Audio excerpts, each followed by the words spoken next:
I have to make judgments based on what the vulnerability are of our members as well. But it's not a, shall we say, subjective decision. The attending physician has said until everybody's vaccinated, we wear masks. Speaker Nancy Pelosi insists on keeping the House mask mandate and fining lawmakers who break the rules, but she's now under fire for not covering up at a packed White House event filled with unmasked attendees. Here to react, senior fellow with the Independent Women's Forum and president of District Media Group, Beverly Hallberg. Beverly, if these so-called leaders like Nancy Pelosi can't get their mask messaging straight, what are the rest of us to think? I mean, at this point, we all week we've talked about how confused we are. This didn't help. It doesn't help at all. Now, some of the details behind this White House event, apparently everybody was tested to prove they didn't have COVID and everybody was vaccinated. So she was an event inside where everybody was vaccinated, but that still doesn't follow the CDC guidance for even the House chamber, where she is fining GOP members for not wearing a mask. The CDC clearly says that if you're vaccinated, you are safe both outside and inside, regardless who you are around. So for Nancy Pelosi, this is really about control. This is about theater. And as you were just mentioning, this does nothing to help the general public, who is very confused about the mask messaging. Yeah, and lawmakers are speaking out about this now. Congresswoman Beth Van Dyne from Texas. Here she is on Pelosi's mask mandate. Take a listen. The only time that Pelosi and her socialists really seem to care about the science is when they can use it as a weapon to control the American people. You have seen them ignore science regarding masks when they can continue to control people, stoke fear, and make them obey. It's either obey us or you will be punished. Yeah, and I think that if you're making people still wear masks when they themselves are vaccinated, it's not about science. It's a moral superiority virtue signal. And I think that really bothers people because it's another form of government control.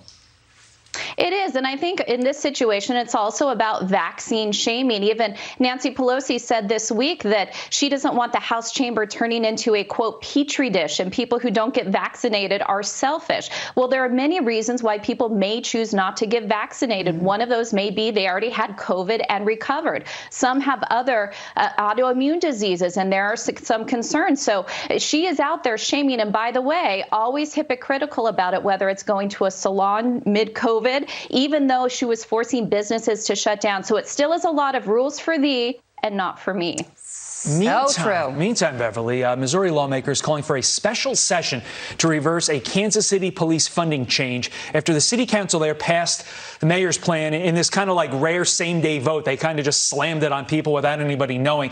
Here's what that legislation has in store for the country, or for the city of Kansas City. Anything over 20% will go to a new community services and prevention fund that the city and police board will have to agree on how to spend. What I find fascinating about this, Beverly, is the state legislature potentially stepping in. Do you expect to see more instances where the states say, whoa, you can't reduce police funding, you can't do this defund the police thing in one of our biggest cities, potentially hurting our cities, hurting our states, and actually in the end causing our state budgets to go all out of whack because we need to deal with the problems that you cities have caused?